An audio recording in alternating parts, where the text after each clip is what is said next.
থাইল্যান্ডের রাজধানী ব্যাংকক পৃথিবীর অন্যতম একটি ব্যস্ততম ও কর্মমুখর শহর।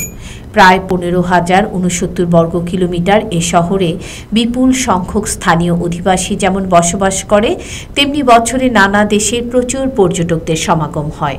তাই ব্যাংকক যেমন পর্যটকের শহর, তেমনি জ্যামেরও শহর। কুখ্যাতি রয়েছে ব্যাংকক শহরের গাড়ির জ্যাম নিয়ে।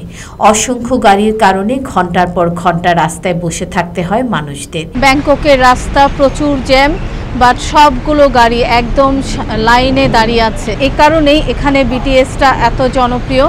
বিটিএস স্কাই ট্রেনে করে আমরা জাস্ট 5 মিনিটে চলে এসেছি, যেটা হয়তো গাড়িতে আসলে, ট্যাক্সিতে আসলে প্রায় ঘন্টাখানেকের কাছাকাছি সময় লেগে যেত। এরকম জ্যামের ভিড়ে ব্যাংককের পাবলিক ট্রান্সপোর্ট বিটিএস বা স্কাই ট্রেন বা মেট্রো রেল যাতায়াতে বেশ স্বস্তি এনে দেয় মানুষদের। আজ আমি আপনাদের দেখাবো কেমন হয় ব্যাংককের মেট্রো রেল। মেট্রো রেলে কিভাবে টিকিট কাটতে হয়, ভাড়া কীরকম এবং কোন স্টেশনে নামলে কাছের কি ট্যুরিস্ট স্পট বা মার্কেটগুলোতে যেতে পারবেন, সব কিছুই দেখানোর চেষ্টা করব আমার আজকের এই ভিডিওতে।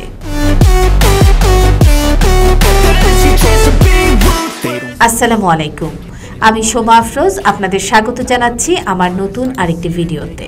28 ডিসেম্বর 2022 যোগাযোগে বাংলাদেশ প্রবেশ করল বহুল কাঙ্ক্ষিত মেট্রো রেল যুগে, অর্থাৎ স্কাই ট্রেনের যুগে। পৃথিবীর যেসব শহরে স্কাই বা মেট্রো ট্রেন রয়েছে, সেসব শহরে জনগণের সব থেকে জনপ্রিয় বাহন হচ্ছে এটি। নিরাপদ, আরামদায়ক ও সময় বাঁচানোর জন্য আমাদের দেশেও নিশ্চয়ই মেট্রো রেল পাবলিক যানবাহনের মধ্যে সব থেকে জনপ্রিয় বাহন হয়ে উঠবে। ব্যাংককে আমি ছিলাম সৈয়দ 13 সিট্রাস হোটেলে। তো সেখান থেকে কাছের স্কাই ট্রেনের স্টেশনের নাম হচ্ছে নানা। আজ ব্যাংককে আমাদের প্রথম দিন। এখন যাচ্ছি যেখান থেকে স্কাই ট্রেন ছাড়বে সেখানে। স্কাই ট্রেন স্টেশনে যাওয়ার জন্য আমাদের রাস্তা ক্রস করতে হবে। রাস্তা ক্রস করে আমরা ওই পাশে যাব।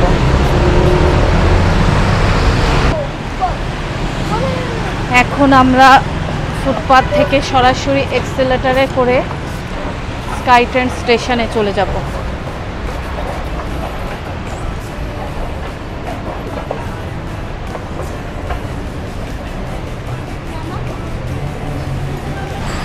এই হচ্ছে স্কাই ট্রেন স্টেশন। এখানে সব জায়গায় ভেন্ডিং মেশিন রয়েছে। স্টেশনের মুখে রয়েছে স্কাই ট্রেন রুট ম্যাপ, যেখানে এই রুট ম্যাপ দেখেও বোঝা যায় যে কিভাবে যেতে হবে, কোন স্টেশনে থামতে হবে, সব কিছু এখানে মেনশন করা আছে। তবে আমরা এখন সরাসরি চলে যাচ্ছি টিকিট কাউন্টারে। স্টেশনটি 3 তলা। দোতলায় টিকিট কাটার কাউন্টার।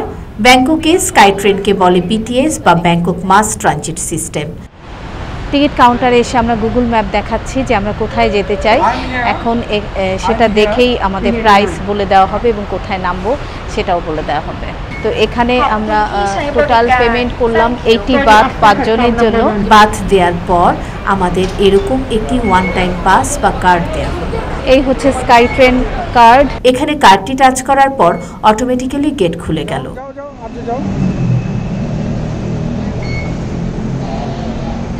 এই কার্ড প্রেস করে গেট 1 দিয়ে আমাদের ঢুকতে হয়েছে। এখন চলে যাব যেখান থেকে ট্রেন ছাড়ে সেখানে। এবার আমাদের যেতে হবে 3য় তলায়। টিকিট নিয়ে এখন আবার উঁচু সিঁড়ি দিয়ে, অনেক লম্বা একটা সিঁড়ি দিয়ে উপরে উঠতে হচ্ছে। আপনাদের জানিয়ে রাখি, ব্যাংকক বিটিএস স্কাই ট্রেনের ন্যূনতম ভাড়া হচ্ছে 16 বাথ, অর্থাৎ বাংলাদেশি টাকায় 48 বা 50 টাকা। এখানে 3 ধরনের পাস বা কার্ড পাওয়া যায়। ওয়ান টাইম কার্ড, এই কার্ড দিয়ে আপনি একবারই স্কাই ট্রেনে চড়তে পারবেন। এরপর হলো ওয়ান ডে পাস, যে কার্ড দিয়ে আপনি সারাদিন যতবার ইচ্ছে ততবার ট্রেন ভ্রমণ করতে পারবেন। সারাদিনের জন্য কার্ড নিলে আপনার দাম পড়বে মাত্র 140 বাথ। এছাড়া স্টুডেন্ট ও সিনিয়র সিটিজেনদের জন্য রয়েছে র্যাবিট কার্ড। ট্রেন যেখানে এসে থামে সেখানে ওঠার জন্য সিঁড়িও রয়েছে, আবার লিফটও আছে। তো যে কেউ লিফট অথবা সিঁড়ি যে কোনো একটাই ইউজ করতে পারে। এখানে 1 থেকে 2 মিনিট পর পরই ট্রেন আসছে এবং যাচ্ছে। আমাদের স্কাই ট্রেন চলে এসেছে।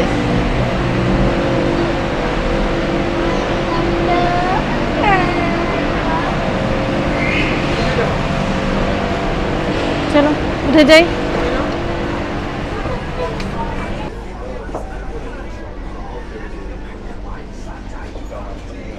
ট্রেনের দুপাশে বসার সিট রয়েছে এবং সুন্দরভাবে ধরে দাঁড়িয়ে থাকার ব্যবস্থা রয়েছে, 3টি রোতে দাঁড়ানোর ব্যবস্থা রয়েছে।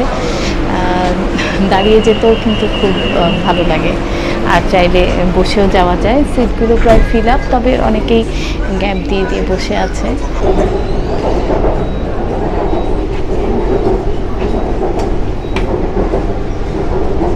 দু একটা স্টেশনে দাঁড়িয়ে থেকে এখন আমি আবার বসে পড়েছি। ট্রেনে তেমন কোনো ভিড় নেই, বসে অথবা দাঁড়িয়ে যে কোনোভাবেই যাওয়া যায়, অনেক স্পেস রয়েছে। একটু পরপরই স্টেশন আছে, একটা থেকে আরেকটা স্টেশনের দূরত্ব যেটা বুঝলাম জাস্ট 1 মিনিট, 1 to 2 মিনিটস। বলতে বলতে আরেকটা স্টেশন চলে আসলো। এই যে দরজা, অটোমেটিক্যালি দরজা খুলে গেছে, যারা এই স্টেশনে নামার সব নেমে যাচ্ছে এবং আরেক পাশ দিয়ে মানুষ উঠে যাচ্ছে।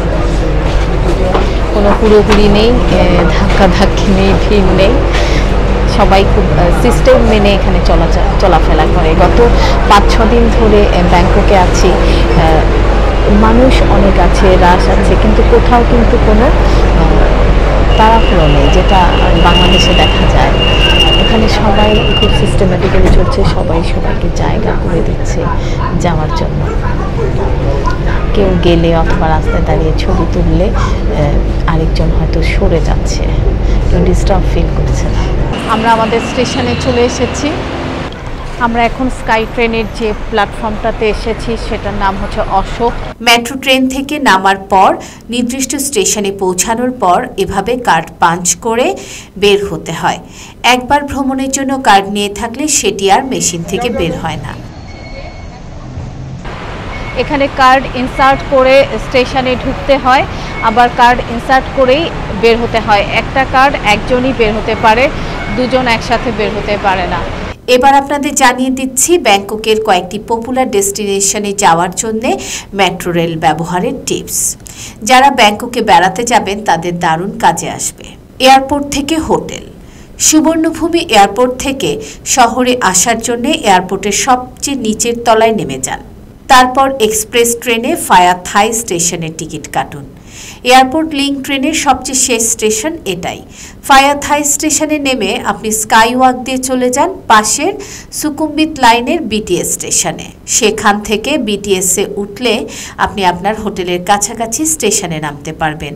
সাধারণত বাংলাদেশি ট্যুর অপারেটররা সব হোটেল সুকুমবিতেই বুক করে থাকে, তাই আপনাদের হোটেলের সবচেয়ে কাছাকাছি স্টেশন হবে নানা। পুরো জার্নি মেট্রো রেলে করতে আপনার সময় লাগবে 40 মিনিট এবং খরচ হবে 100 বাথেরও কম, যা ট্যাক্সি ভাড়া থেকে প্রায় 5 গুণ কম। এবার আসি শপিংয়ে। যদি আপনি সুকুমবিতে থাকেন তাহলে কাছাকাছি স্টেশনগুলো হবে নানা অথবা অশোক। ব্যাংককের সবচেয়ে জনপ্রিয় শপিং মলগুলোর একটি হচ্ছে এমবিকে। এমবিকে যেতে হলে আপনাকে টিকিট কাটতে হবে নানা থেকে ন্যাশনাল স্টেডিয়াম স্টেশনের। মনে রাখবেন, ন্যাশনাল স্টেডিয়ামে যাবার সময় আপনাকে সিয়াম স্টেশনে নেমে ট্রেন বদলাতে হবে। আরও একটি শপিং প্লেস হচ্ছে সিয়াম প্যারাগন। সেখানে যেতে হলেও নেমে যেতে হবে সিয়াম স্টেশনে। একসাথে 4-5টি বড় বড় শপিং মল পাবেন আপনি সিয়াম স্টেশনের আশেপাশে। টার্মিনাল 21 হচ্ছে ব্যাংককের আরেকটি চমৎকার শপিং মল, যেখানকার প্রতিটি ফ্লোর এক একটি দেশকে রিপ্রেজেন্ট করে।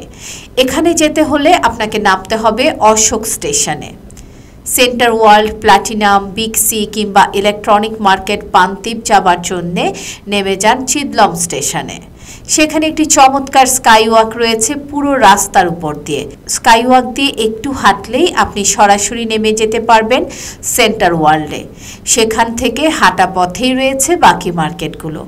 ব্যাংককের অন্যতম বিখ্যাত আরেকটি মার্কেট হচ্ছে চাতুচাট উইকেন্ড মার্কেট, যা শুধুমাত্র শনি রবিবার খোলা থাকে। সেখানে যাবার জন্য আপনাকে নামতে হবে মৌচিত স্টেশনে। ব্যাংককে বিনোদনের আরেকটি মাধ্যম হচ্ছে সিনেমা। সবার পছন্দের সিনেমা হল হচ্ছে সিয়াম প্যারাগনের আইম্যাক্স, যেখানে 4D সিনেমা দেখা যায়। সিয়াম প্যারাগন মার্কেটের উপরেই আছে এই সিনেমা হল। এছাড়া আমি যতগুলো শপিং মলের নাম বললাম, সবগুলো শপিং মলের প্রতিটিতেই রয়েছে মাল্টিপ্লেক্স। ব্যাংককে ঘোরাঘুরি করার জন্য মেট্রো রেল সবচেয়ে সস্তা এবং সাশ্রয়ী সমাধান। ব্যাংককের এ মাথা থেকে ও মাথা আপনি ঘুরে বেড়াতে পারবেন চোখের পলকে। কোথাও ঘুরতে গেলে আসলে লোকাল ট্রান্সপোর্ট ব্যবহারের কোনো বিকল্প নেই। এতে সময় ও পয়সা দুই বাঁচে এবং সে দেশের মানুষের জীবনযাত্রা দেখা যায় খুব কাছ থেকে। আমাদের দেশেও শুরু হয়েছে মেট্রো রেলের যাত্রা। MRT-6 আপাতত উত্তরা থেকে আগারগা। আগামী বছর কমলাপুর রেল স্টেশন পর্যন্ত হয়ে যাবে। সরকার বলছে 2030 সালের মধ্যে পুরো ঢাকা শহরই মেট্রো রেলের আওতায় চলে আসবে। দারুণ ব্যাপার। ঢাকায় পুরোপুরি মেট্রো রেল চালু হলে আশা করি ঢাকাবাসী দীর্ঘদিনের যানজট থেকে মুক্তি পাবে, বাঁচবে কর্মঘণ্টা। আমার আজকের এই ভিডিও এ পর্যন্তই। সবাই ভালো থাকবেন, সুস্থ থাকবেন। আল্লাহ হাফেজ।